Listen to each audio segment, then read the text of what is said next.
wrap up the section that we have on the analysis tool, I want to show you that our menu changes when you have multiple objects selected. So right now, what do we have? 1, 2, 3, 4, 5, 6, 7, 8, 9, 10, 11 different options for analysis. And one thing I want to point out is that we get some extra tools for analysis. Okay, so if we come in and we bring in a second object, all right, so we've got, here, let's do this sphere here. So if I select two objects at the same time and I have the analysis option open, notice we've got 1, 2, 3, 4, 5, but this one, deviation and clearance, notice if I only click on one, we don't have deviation and clearance because that's an analysis tool that requires more than one object. Okay. The other thing that's always good to check is when we have more than two objects selected, it shrinks even further. That deviation and clearance one go away. Okay. And so let me just explain those two real quick. I'm going to turn off these, and we've got two bunnies, one on top of the other. And I want to first explain the difference. Let me hide this bunny, and let me go in and just alter this one a little bit. I'm going to go into my sculpting tools, go into this smooth, and I'm going to come along and let me increase my strength just a little bit. I'm going to come along, and in some of these areas where it's sharp, I'm going to come and smooth it out. Okay.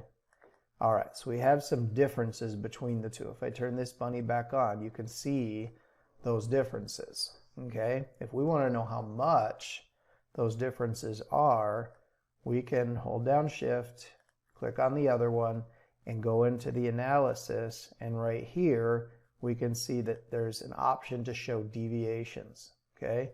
Now my deviations right now are only going to show me anything that is deviating more than a millimeter or around a millimeter. See how this one's getting close?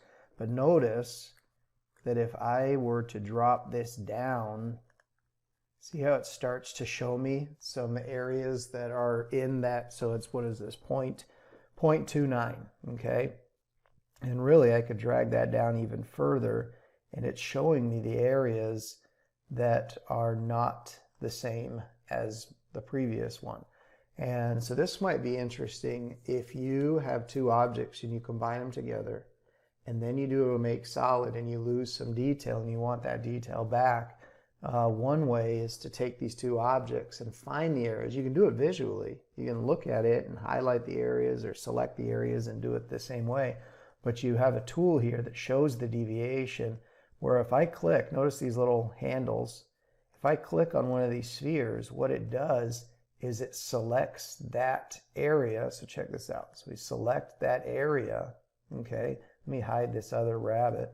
So that selected the area that has deviated. Okay, and what I can do with that is then do the attract to target tool and try and gain back that detail that we lost.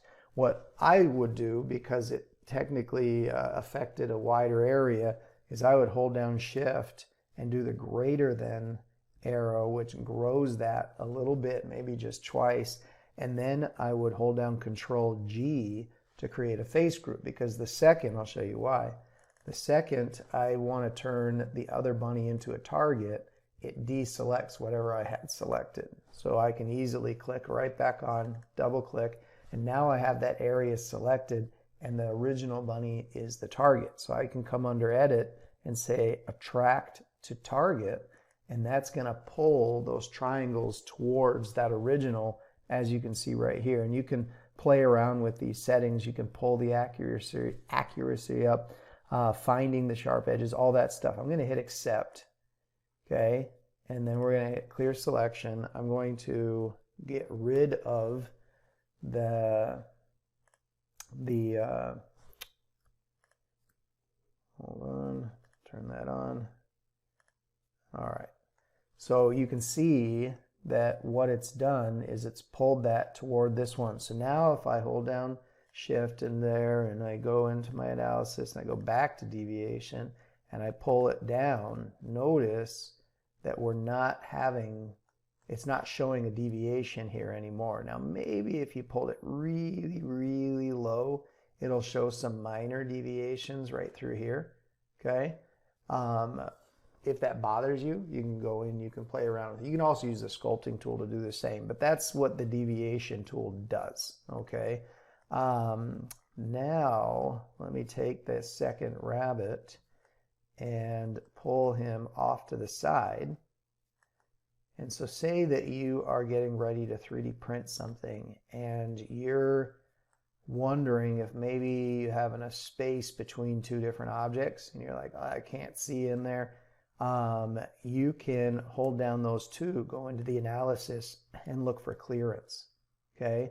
And so right here, this is showing me areas that are less than 1 millimeter apart. If we shrink that down, those are going to slowly drop off, and right here it's still a certain distance apart. Now it looks like it's 0.2 millimeters apart. So if you drop it down below there, then it's going to stop. It's telling you it's getting close, but it's no longer telling you that. Whereas if you bring it really high up or even higher than that, you can see that this is saying, whoa, whoa, whoa, this is all closer than 4.457 millimeters apart. I don't see a lot of use for something like that unless you really need to know a specific distance between two objects. You can see right here where it does tell you, it looks for one object. Bidirectional, it does it so it measures it, because what it's doing is it's taking this one and looking at each of the vertices and measuring it to the other object. When you do bidirectional, what that does is it works both sides. It checks one object to the first and then the first to the second. And I don't know when that would be different, but that's what it's apparently doing. Okay, so and again, when you go into the clearance one, you can click on this and it will select that area. Okay, in case you needed to do something, maybe you need to sculpt that area away or something. But that's what those two things do. Okay, so let me just go right back into here so we can. So this is no different. It just it does the measurement, same thing we talked about in a previous video, but this does them together. Okay, measure, same thing with measure. If you have two objects selected, you can click on one object here and then the other, so you can measure between two objects if you have them both selected. Otherwise it's exactly the same. And then layout and packing, it's a similar concept as before, where it will try to kind of position those different objects. And if I were to show the printer bed, you can see that it's just taking objects that are all there. I don't know how that's much different than if I just had a bunch of objects that weren't combined together. Maybe it's no different. But just so you know, that is let's see here, get back to where we started. That's the difference between those. And obviously if we have a third one on the scene, these do the exact same thing that we just talked about. So that kind of finishes out the analysis tool, because it shows us some extra things that are possible. Thank you very much.